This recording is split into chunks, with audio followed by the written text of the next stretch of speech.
Hello, parents. My name is Kendra Randazzo. I'm the school counselor for elementary and middle here at Wesleyan. If you were not able to attend our fall parent seminar a few weeks back, we are going to go ahead and record that for you so that you have some resources. We had an overwhelming positive response from that, and we had a lot of parents reach out wanting to attend but couldn't. So we thought, what better way to give you some resources than to just go ahead and record it so that you can be a part of it from your own space. Okay, so we are focusing on parenting anxious children. This quarter in our parent seminar and our podcasts, we've covered that a little bit also. So the why behind this topic goes really back to just the fact that our country is in a mental health crisis right now. Anxiety is the number one mental health issue that kids are facing these days. And what's interesting is that it's not just the number one for kids, but it's also the number one for adults that we're facing with our mental health. So we know that it's a real issue. COVID probably didn't help it, but here we are. So one thing we need to keep in mind when we're talking about anxiety and using the term anxiety is just understanding that difference between what fear is and what anxiety is, and whether it's a bump in the road and you're having a hard time getting through something, or if it's true anxiety. So I'm going to hit both of those things kind of together right here. But that fear, the difference between the fear and the actual anxiety is that the fear is based on a true specific danger. And the fear is functional. We all have that. It warns us of danger. Totally normal. Anxiety can be totally normal also, but it turns into anxiety when that fear is excessive, or it's unfocused on something, or it's triggered by something that's not a real threat, and it's ongoing and it's dysfunctional. So that's your biggest difference. It can turn into dysfunction. And as far as whether it's just a period of time that you're going through it right now, or whether it's a true anxiety disorder, kind of depends on the length of time that you're struggling with it. So if it continues to flare over a longer period of time, and it's coming out in inappropriate situations, then you're looking at moving more towards actual anxiety, even though, everyone has some extent of anxiety, but when it's, I think doctors use a 6-month time period. If you're struggling with it and it's affecting your life over a 6-month time period, then you look into actual anxiety.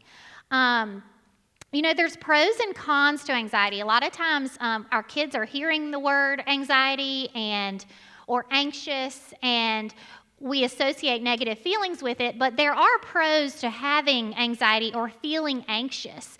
It keeps us safe in dangerous situations. It alerts us to things going on around us.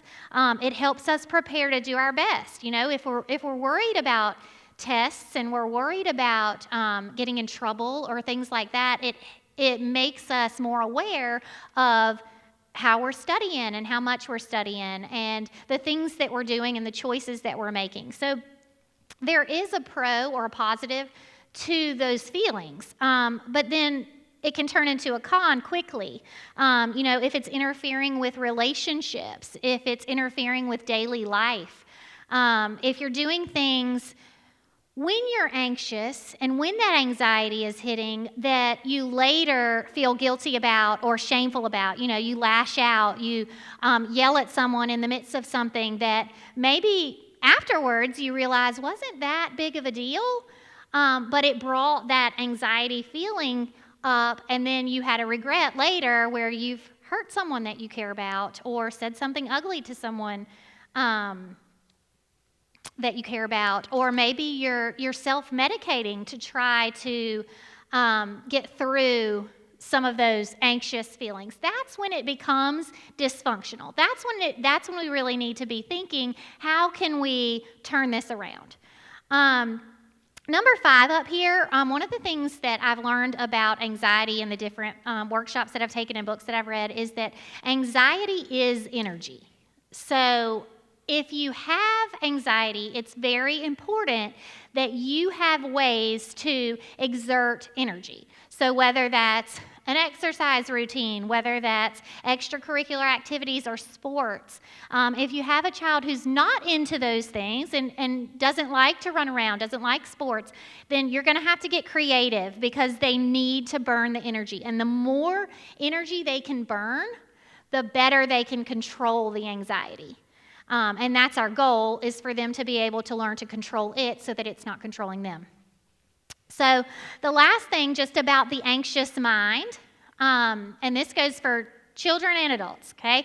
The anxious mind needs a boundary. So knowing that your child has those anxious thoughts and understanding what an anxious brain looks like, and we'll kind of get into that in the next few slides, but an anxious brain gets stuck.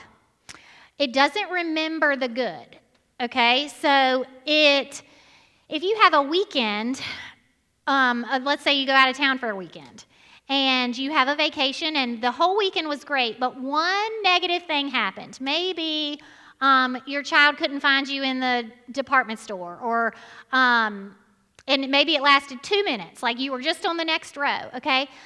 An anxious mind gets stuck on that negative, okay? So they're not going to remember that whole amazing weekend at the beach, all the fun things you did, the amusement park. They're going to remember and get stuck on that losing you, even though it was only 2 minutes of the entire weekend.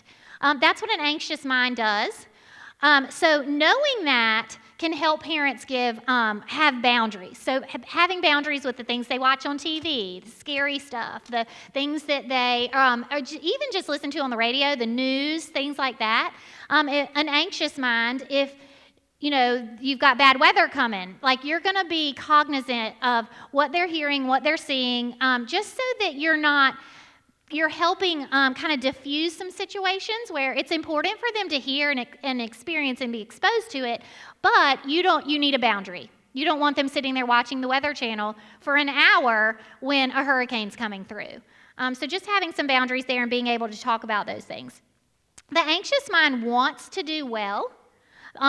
They really are pleasers. They want to do well. And so that is anxiety invoking for them. Just the fact that disappointing others or not doing well or being embarrassed when their anxiety comes out and can be seen by others. An anxious mind fears the unknown. So not knowing who's picking me up today, not knowing whose house I'm going to be at tonight, or anything like that is going to be hard for them. Okay, it's going to be unsettling for them. It's going to bring on more anxiety for them.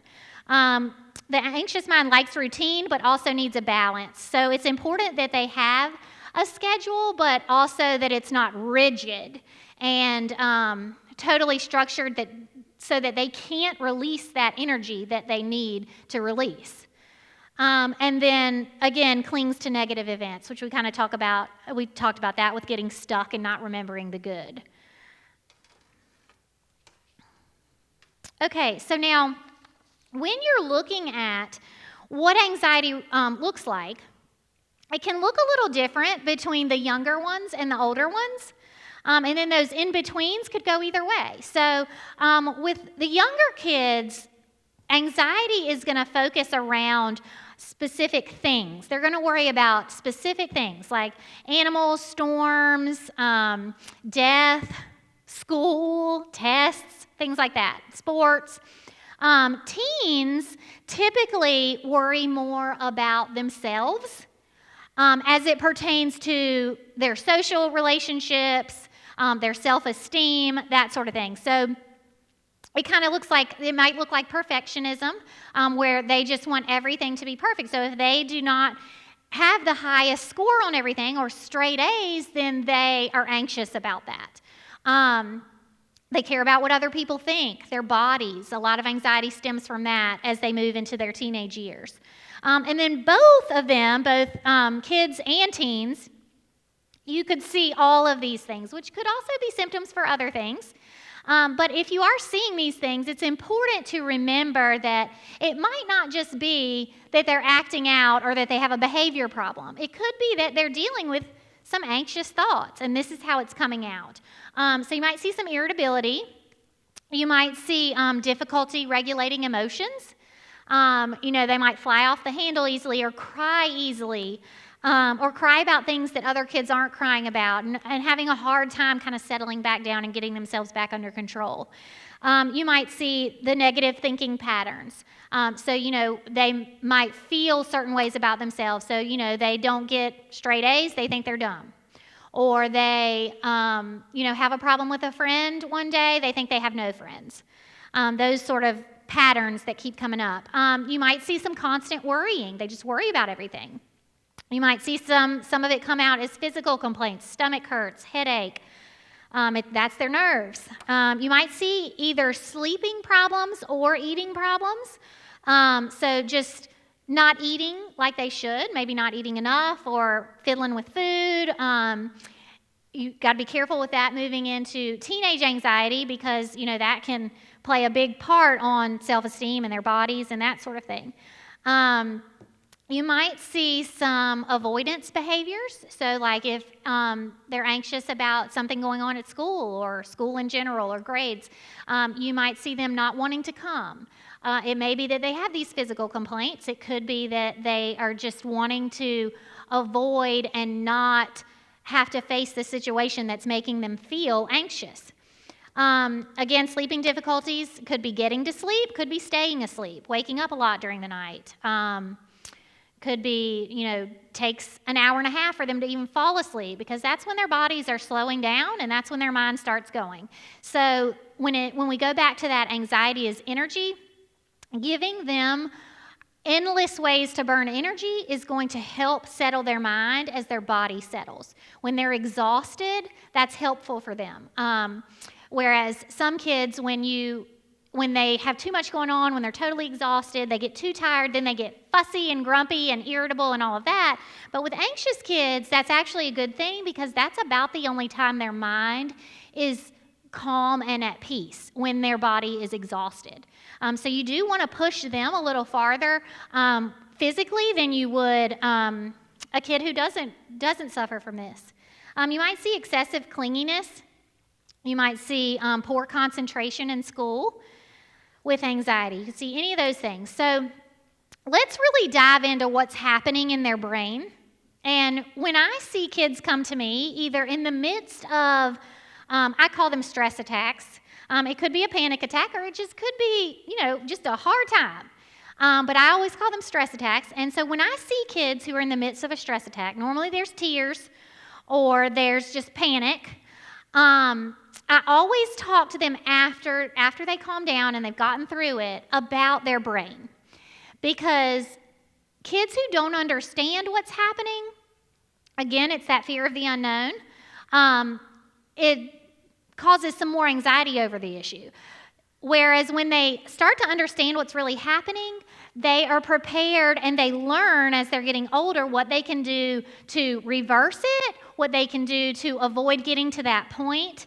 So basically when we're looking at your brain, and I use my fist to kind of show what it looks like, but this is the picture right up here. Your prefrontal cortex is right in the top, and it kind of covers over top of the rest of your brain, what's inside in here, okay? And your prefrontal cortex, this part right here, is all of your rational thinking skills, your problem solving, your decision making, all your rational stuff, okay, that helps you get through day to day, helps you get through hard times, helps you figure out the answers on tests. All that stuff is right in the top, okay? And then this amygdala is a little peanut-shaped part in your brain, and it's right in the middle.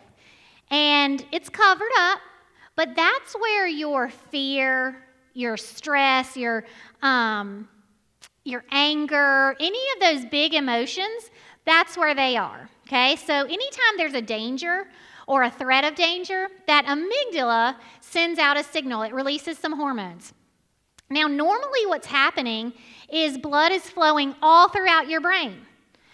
But when that moment of danger comes, okay, or stress or fear or whatever it may be, once that happens, it says, help, help, help. It sends out some hormones, and all the blood flow starts to come to the middle. All right? And what's happening is as the blood is leaving this prefrontal cortex and coming to the middle to help the fear, the stress, the anxiety, the sadness, whatever it may be, your decision-making, your problem-solving skills are going down, down, down, down, down. Okay? And it's like a number line. So normally you can feel it coming, and it's starting, and then once you hit the stress attack, which is a lot of times when kids will come see me, once they've hit the stress attack, that's also called the flood zone.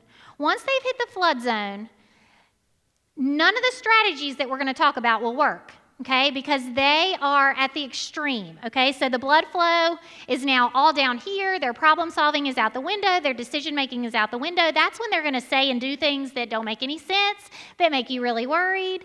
That's not their rational mind all the time. That's when they get to the flood zone. That's the unhealthy part of anxiety. That's where they can't manage the emotions. That's where they say really dumb things. That's when we as parents become worried. They are experiencing those physical symptoms as well as those hormones are released. So as soon as that amygdala sends out that help me, it releases those hormones, the physical symptoms start, okay? Maybe it's a heart rate that increases. That's when, we as adults might say, oh, I can feel my blood pressure going up. Okay, that's what's happening right there, okay? That's that stress hormone that's going out. Could get shaky. Sometimes you'll see that with kids. So when you have anxiety, and this could be a diagnosed anxiety disorder or just when you are just an anxious person, your amygdala, almost always, is overactive, okay? So it fires more often than the average person. Nothing you can do about it. It's going to fire when there's real threats, which you need, and it's going to fire when there's not real threats, okay? So knowing that and knowing that it fires more often, you've got to have some things in place to help you not get to that flood zone where you have that loss of rational thinking. One key thing, too, before I move slides, is this prefrontal cortex where your problem solving, your decision making, all of that is happening, it is not fully developed until 25 years old. Okay, so even as adults, when we lose that blood flow, and even when the blood flow starts going back, our brains are fully developed, our rational part, our problem-solving part, but our kids' brains are not. So even when everything is back to normal, this is not completely developed for them yet.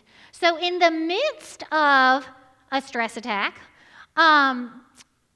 their thinking you're going to see is very different than what an adult's anxiety looks like because that part of their brain isn't fully developed. Even when everything's working properly and normal, it's not going to be making the best decisions that it could when it's 30 years old. So when that happens and when you get to that flood zone, it's going to go three ways, okay? They're either going to fight, freeze, or flight. And this is probably what teachers are seeing in the classrooms. This is probably what you're seeing with them at home. It could look any of these three different ways, okay? They are either going to freeze up and shut down, okay? And these are the kinds of things that might be happening with that, where they're numb, their heart's pounding, they dread whatever's coming, they might be holding their breath. You can see it all over them, okay? They're freezing up. Or you might have a child who fights. So that stress hits, that anxiety hits, and they become aggressive, they get angry, they stomp and kick, they tense up. You can see the muscles, you can see it all over their face, but it looks very different.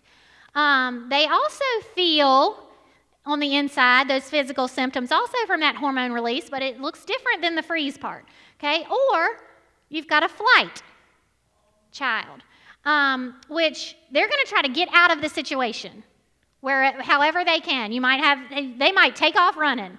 But they feel restless. They fidget a lot, maybe, with their hands, with their feet. They feel trapped almost, trapped in their own body in the midst of those stress attacks or those anxious feelings.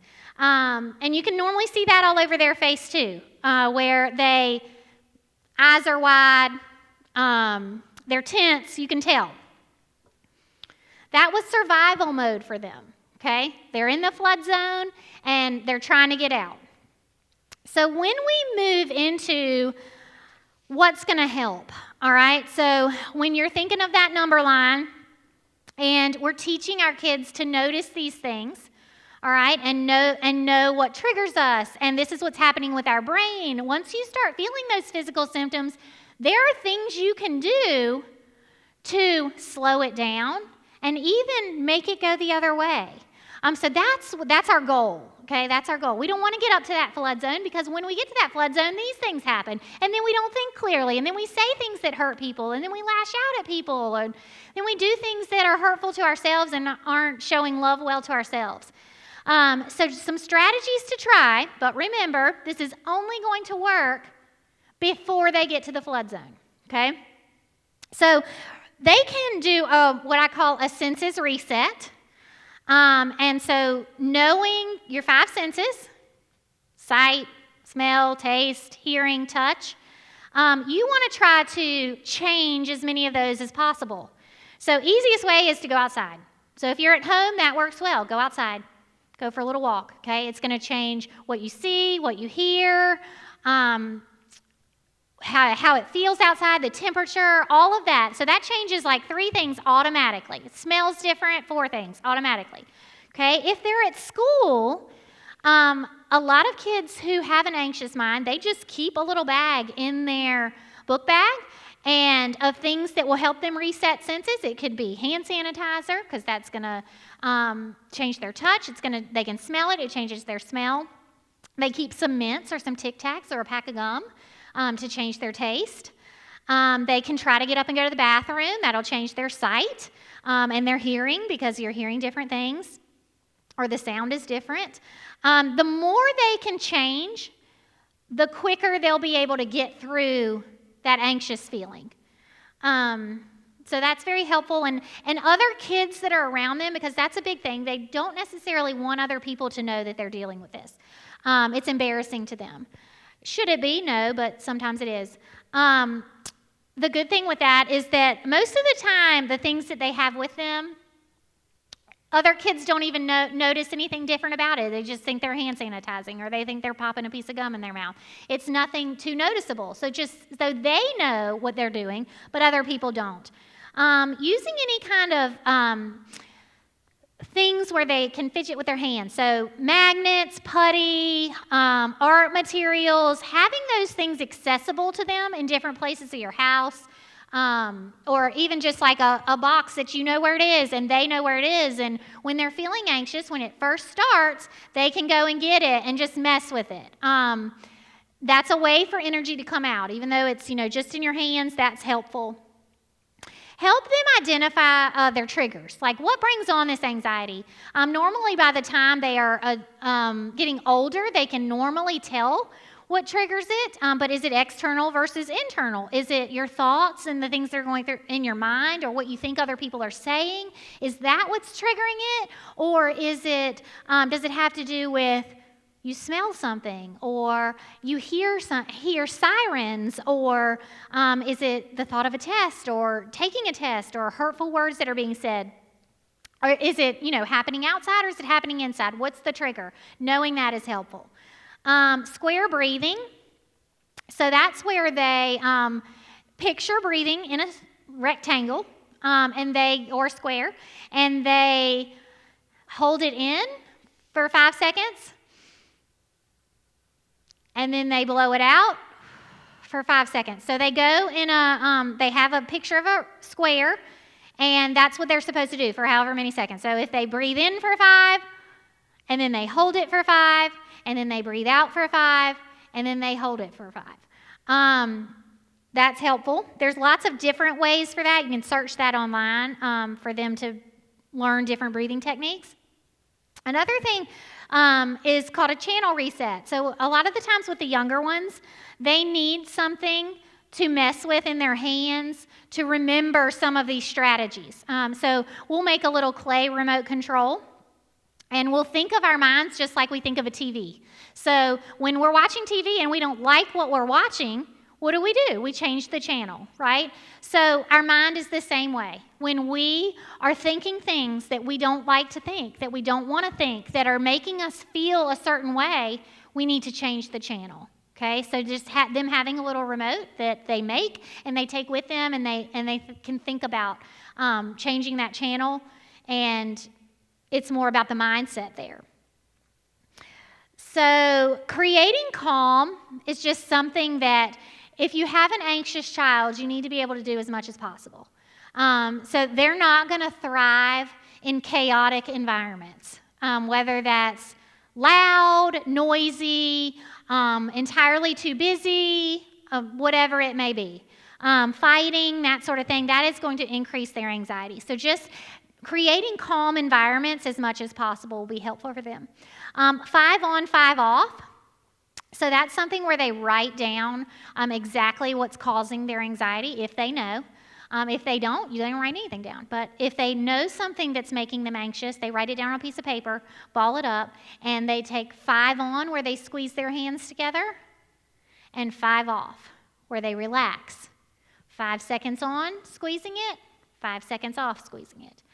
An I did it list. Now, this is something you could do as a family. A lot of times with anxious kids, they feel like they're failing even when they're not failing, or they fear failing even when they're doing fine.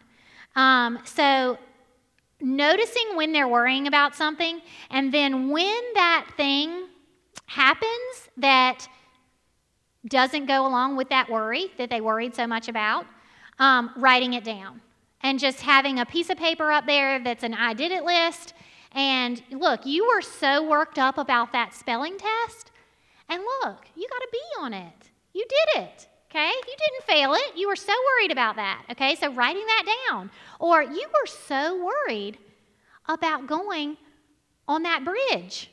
You were so worried. And then look, you walked across it and you were fine. Write that on the list, okay? Whatever it may be. A brain plate is something else that can be used.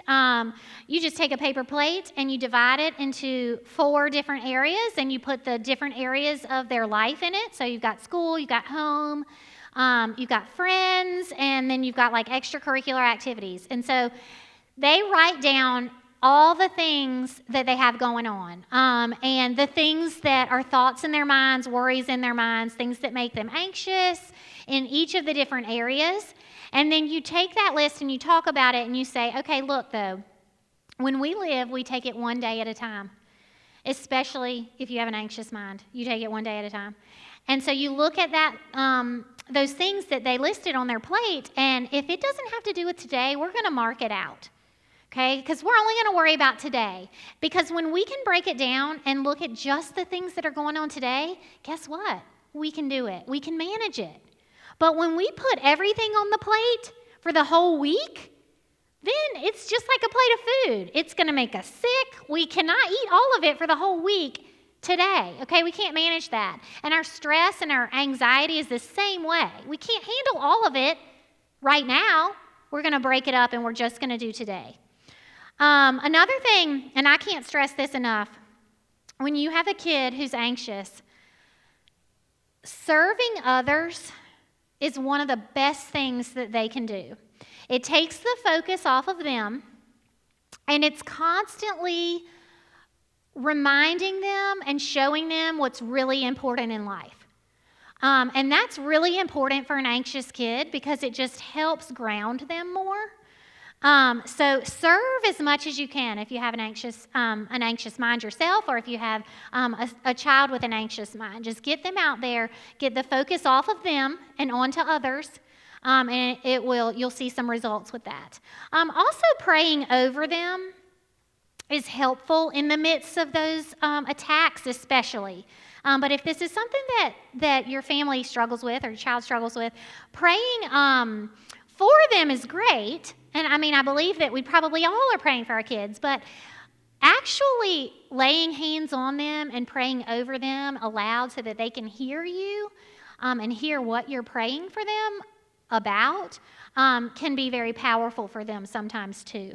And remember, these strategies are only going to be helpful when they have regulated themselves, okay? So if they're in the flood zone, the only way to get out of that flood zone is to give them some time and a peaceful environment, okay? Now, the breathing can help, but that's about the only thing. You can work on some muscle stuff, you can work on the breathing, but once they're flooded and once they've lost the rational thinking and the management of their emotions, you just got to let them get through that before you can do anything else. You're not going to be able to talk to them in the midst of it. They're not thinking clearly. In fact, I keep a glass jar in my office it's just got water in it and glitter.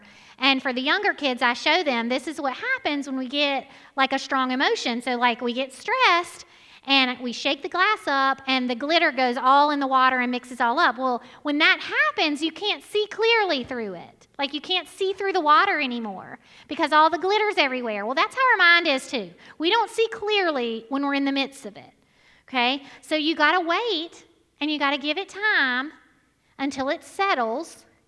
And then we make a decision, and then we try to fix it, and then we talk about it, okay? But in the midst of that, you're not going to try to do that. All right. So just some things to keep in mind when you're dealing with this issue, okay? There are maladaptive behaviors to this, which is going to make the anxiety worse. The main three things are avoiding situations that cause anxiety, okay? That is not going to be helpful. So they're anxious about school, they don't want to go to school, let them stay home. No, don't do that. Don't do that, okay? They have to face these things. They have to go through it to get through it. So they still need to be able to face the things that are causing them the anxiety. Trauma denial. So if there has been a trauma in their past of any sort, brushing it under the rug, not talking about it, not getting them help for it is not going to be helpful for their anxiety. In fact, it's probably going to increase it. So just knowing that if they have gone through something difficult and hard, they've got to work on that.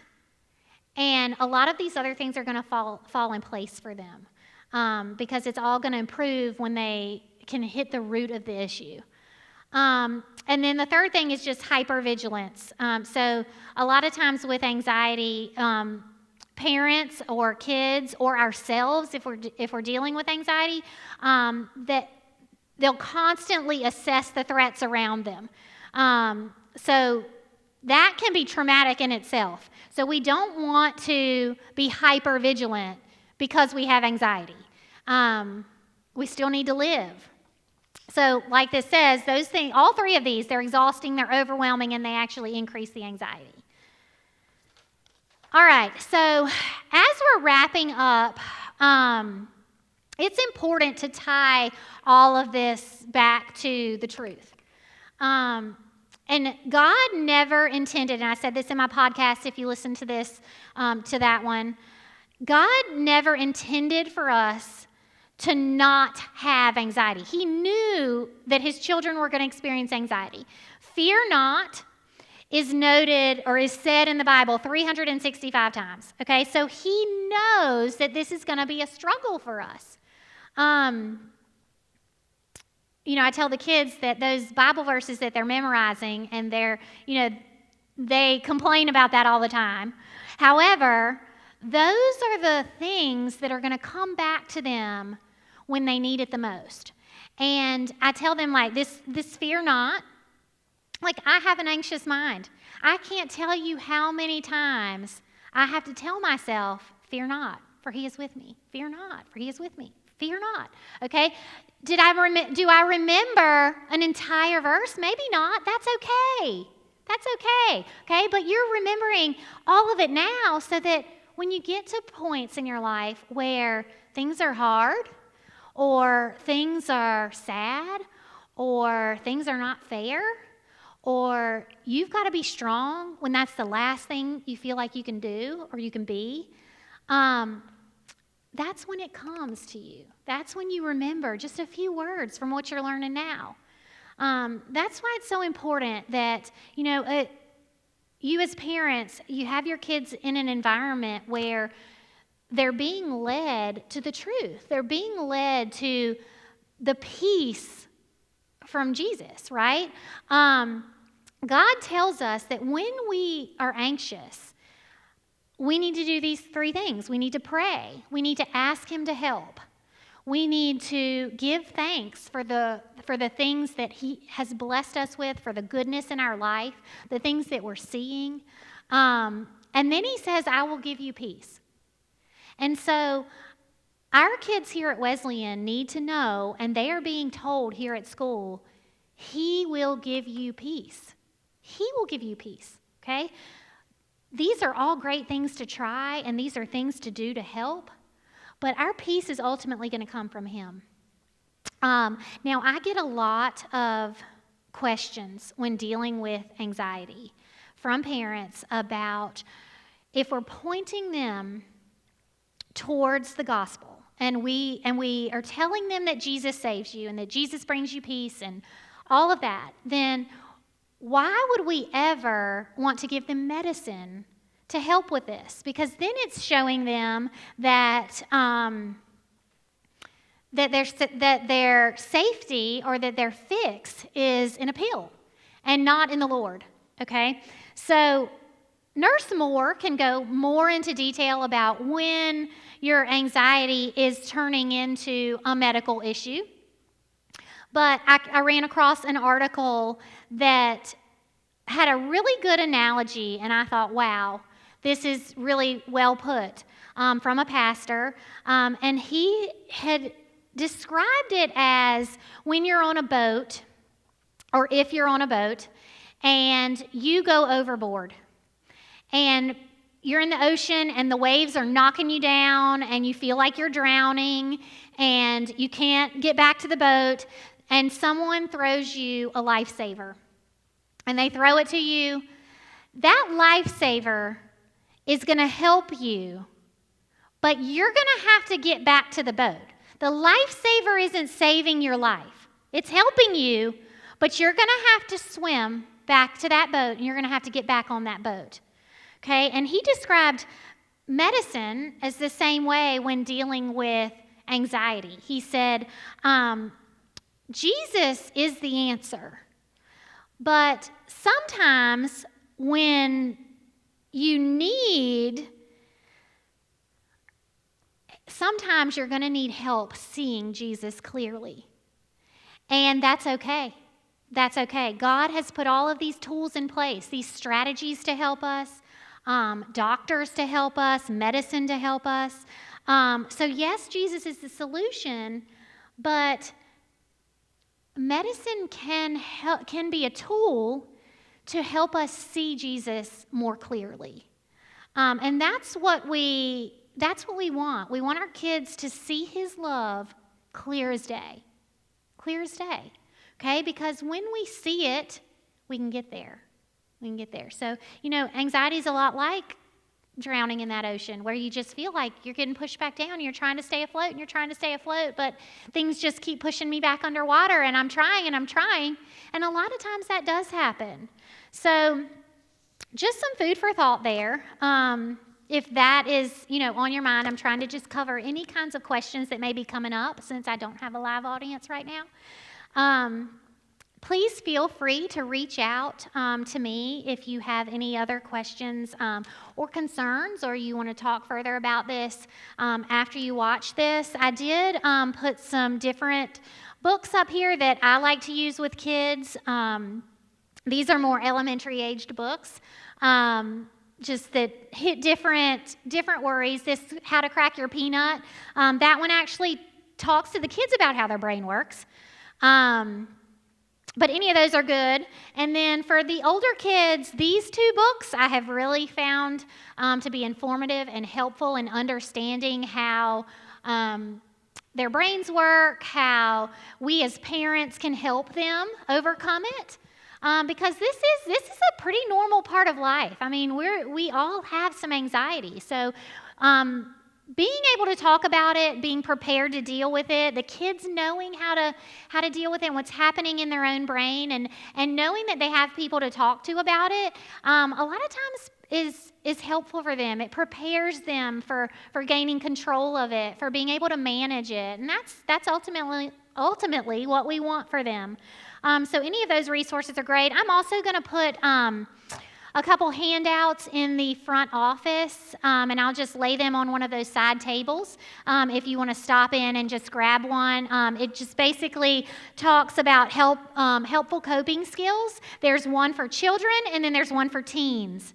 So I will put that out in the main office on just one of those side tables if you want to stop by and grab one anytime in the next few weeks after you watch this and you think you might benefit from that. Thanks so much for tuning in today. I hope this was helpful for you.